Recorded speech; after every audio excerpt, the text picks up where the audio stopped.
Hi, family. So today is day 10.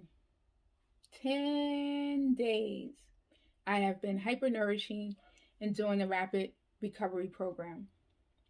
So, this is my second video journal, and I spoke with y'all last Friday. So, like I said, it's been 10 days. It's been a journey, but I have to tell you, it's been amazing. And once again, for those might not have seen the first one, I've been hyper nourishing. And why am I hyper nourishing? And what is hyper nourishing?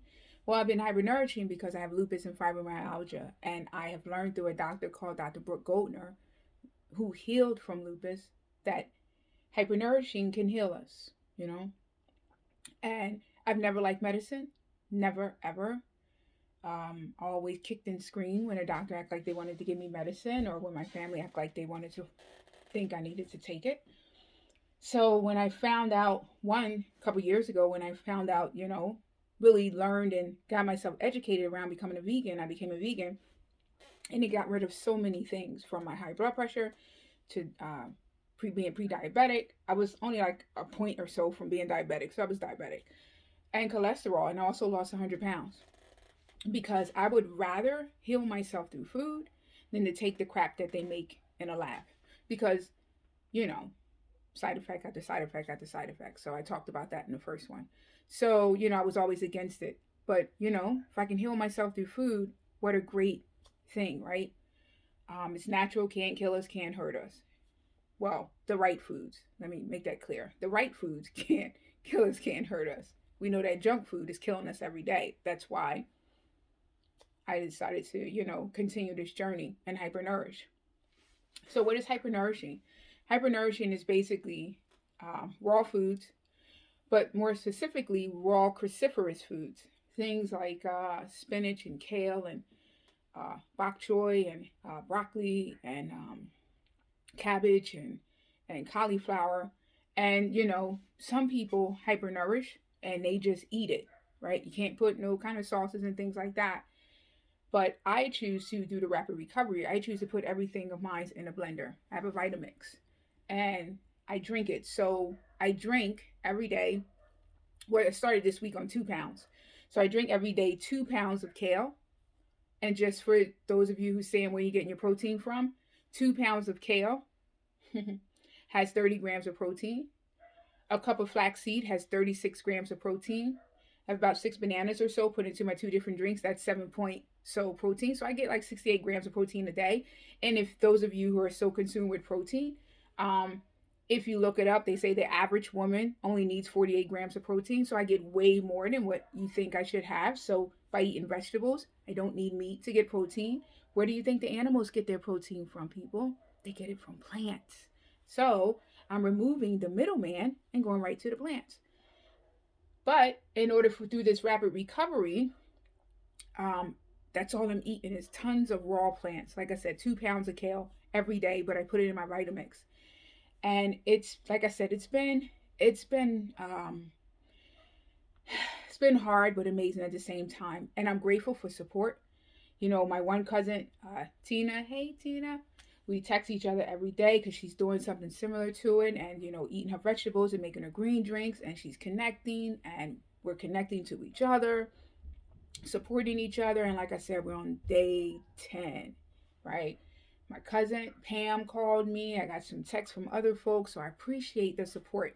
And I would ask, I continue to need the support. The other day, I had a craving, didn't give into it. I wanted to, but I fought through it because I continue to think about the benefits that I'm receiving. I've received benefits already. Just within the third day of hypernourishing, I no longer have hot flashes. I wasn't sure if the hot flashes was because of the lupus or because of premenopausal. Either way, I don't care. I no longer have them. Um, I could stay up longer. I used to get into bed. Folks knew by 6 o'clock I was done, but 7 o'clock I would find myself stretched out in my lounge chair. Now I have to force myself to stop working about 10 o'clock. For me, that's late. That's super late. But I had to force myself because I get up every day between 2:15 and 2:30. have a regimen. So I wanted to continue to do that. So I forced myself to go to bed. But even with that, I even sleep through the night, which before I had a hard time sleeping through the night. So now I'm able to sleep through the night. You know, um, the pain itself is not constant. I'm not telling you that the pain has went away, but it's not constant. So to me, that's a plus, right? I'm not dealing with it constantly, right? So I'm noticing all these things in only 10 days. So imagine what's going to happen when I reach my 6 week mark. Whoo! I'm excited to get there, right? I'm excited to get there. And it's funny, some people that I talked to, they was like, how many days are you in? And I tell them, they was like, you going to how long? I said 6 weeks. And you can hear the negativity in their voice, but it's okay. It's okay. You know what I mean? Um, we want to stay sick in this world. And if you want to stay sick, then you stay sick. I'm choosing to live. I decided that I matter. And I decided that I want to do some good things for me, right? I want to nourish my cells and I want them to heal. So if people want to have negativity, go ahead. You be sick. Sorry that you want to do that. But if you want to heal and you want to be better, call me up, right? Send me a note on Facebook, whatever. Send me a note down in YouTube, you know? Because we deserve to be healed. We deserve to be whole. You know, when I was talking to my cousin the other day, I had mentioned to her, it came to my thought process when I was in my time with God, generational health. HEALTH. I just want to make sure I was saying it clearly. We're always talking about generational wealth, right? Having money and passing it down to our children and children's children. That's all great. It is. I'm not knocking it. I like money, right? I like to buy things. Love my car. You know, like the things that I have, my house. You know, it's all cool. Great. But let me tell you something. If we don't have generational health, what good is it? You know, I'm sick and I have all these things, but I'm sick. I'm not enjoying them. Who wants to, to walk around? You know, people are sick walking around with canes, struggling to get up, struggling to move, all kind of pains, but yet we don't want to make a change and we want to still talk about generational wealth, but yet what about the health? What about what we're passing down to our children as far as their health, right? So I hope that we can begin to have those kind of conversations and start talking about how can we create generational health so that we can start feeling better and that we don't have to have high blood pressure.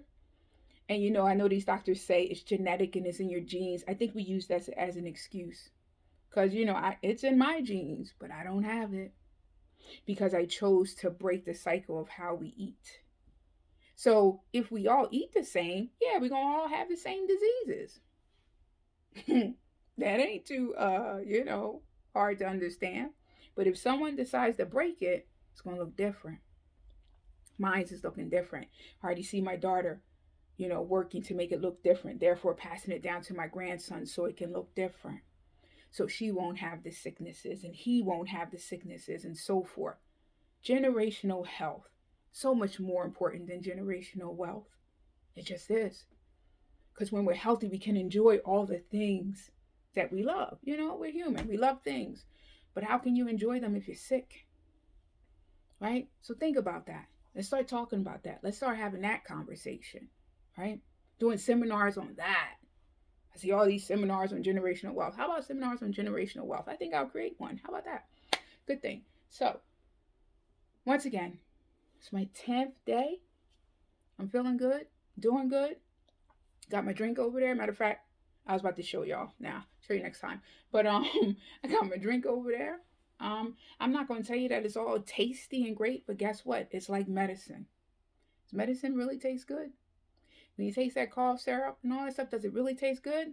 It's not horrific. I can stand it. But, it is what it is. It's medicine. And it's healing my body. Right? So, if it can heal my body, it can heal your body. So let's connect.